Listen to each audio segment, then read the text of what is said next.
whole monthly wrap up is...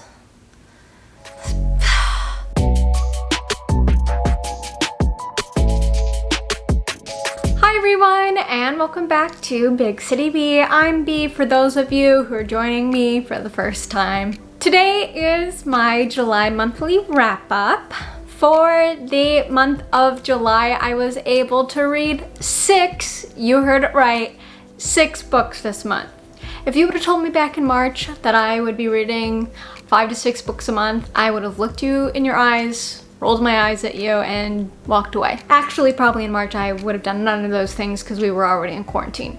But it is really exciting that I'm reading 6 books a month. Usually I can only do at most a book a week, and this has been really exciting that I've been able to up this in the last 2 months. I know there are booktubers out there who read like 20 books a month, and I commend them because I don't know what the heck they do all day, if they're just reading straight for like 24 hours a day, if they have a job, like, well, I don't understand how they can find the time to do just that. It blows my mind, but I hope that they're also reading for enjoyment and not just to get a tagline for a video title, because I know I'm still really enjoying the books that I read, and I don't feel a pressure to read a certain amount of books a month.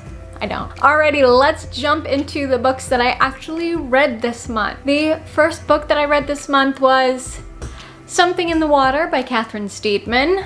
This one is a thriller mystery, and I gave it a 1 honeypot.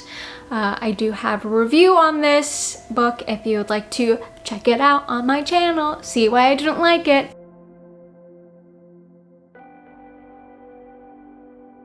But yeah, that was a disappointing start to July. So the second book that I read for July is The Southern Book Club's Guide to Slaying Vampires by Grady Hendrix. So this book gave me all types of different feelings. This book is a horror book. This book takes place in the South in the late 80s, early 90s, and a mysterious stranger comes to town. I will be having a review on this shortly because I just need to talk about my feelings for this book, but I gave it 3 honeypots. The third book that I read for the month of July was Fangs by Andersen, and this book was such a happy break from the other 2 books.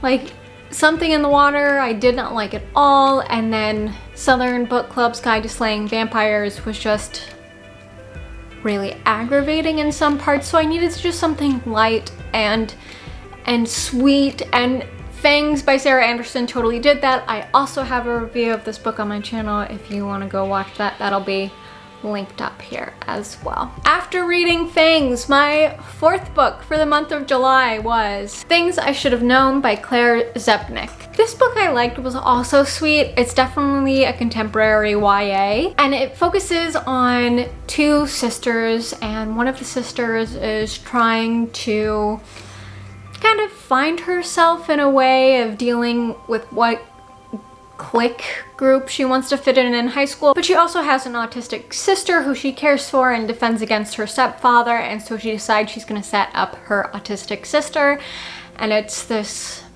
kind of wild but still endearing ride that both of the girls go on. The 5th book that I read for July was Normal People by Rooney. I also have a review up already on my channel about this, linked up above. This book also kind of gave me confused feelings, but like confused feelings in a way that I enjoyed. Oh, I haven't been giving these stars. Oh, dang it. Okay, so I'm gonna go back in my editing and I'm gonna put the honeypots down below so you still know what I gave them. But Normal People, I gave a 3 honeypots to, simply because I liked the book, but I probably would not read this again. That's really my indicator between a 3 and 4 honeypot, is if I'm gonna read it again. So this book I wouldn't read it again, even though I did enjoy it. So it stays at that 3 honey pot mark and doesn't jump up to the 4. The 6th and final book that I read for the month of July was Opium and Absinthe by Lydia Kang. So this book I got on NetGalley as a ARC, but after finishing it, it was officially published, so it's out now, and I suggest you go read it. I will be doing a review about this in the next coming weeks, so make sure you're watching out for that. But this book I gave a 4 honeypots to. It's a historical fiction that takes place right at the turn of the century in 1899, and I really thought it was a lovely exploration of that time period, especially for the main character Tilly Pembroke, and just the medical tidbits that were sprinkled throughout the book because Lydia Kang is a physician. So in conclusion, the month of July didn't start out the best with that 1 honeypot of Something in the Water by Catherine Steadman, and I was really hoping that that wasn't gonna be a indicator for the rest of the month, and thankfully it wasn't. Everything else that I read was 3 stars or above, and I think that I did really good on a mix of genres this month. I had thriller mystery, I had horror, then I had a graphic novel which was horror comedy, and then I had contemporary YA, and then adult contemporary, and then I had historical fiction. So I kind of ran the gamut on the genres this month, which was really good because usually I'll do genre burnout and I just will read like a bunch of fantasy books or a bunch of contemporary fiction, and I won't want to read any of those books again, which is terrible because I have a lot of the same genre on my TBR that I need to get through. So for the month of August, I'm really excited because I know I'm going to be reading some good books. I'm going to be reading Such a Fun Age with the Unfriendly Black Hotties book club, and I am very excited, but I'm a little behind because I know Chanel has read 75% of the book.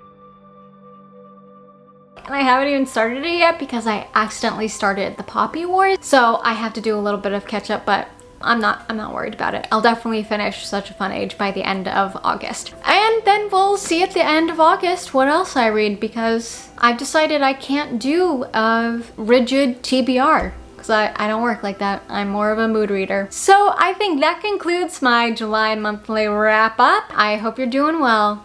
All the best always. Bye.